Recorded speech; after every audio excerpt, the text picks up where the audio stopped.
Sokan elunták a várakozást, és elmentek, számunkra viszont a türelem, ha rózsát nem is, de öreg autókat termett.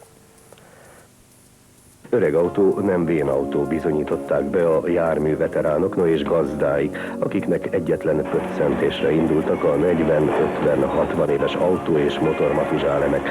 Bizony ez az öreg BMW, vagy éppen ez a puh is megette már benzinje javát, mégis csillog-villog, na de ami a leglényegesebb, ugyanúgy üzemel, mint ifjú korában. Ez a 180-as Mercedes is olyan, mintha most került volna le a gyári futószalagról, pedig az idén már 38 éves.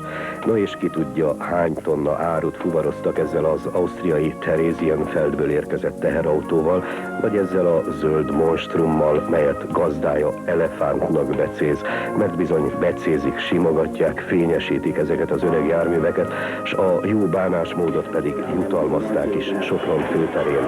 Ám amíg a díjkiosztás folyt, mi tovább nézegettük a veteránokat.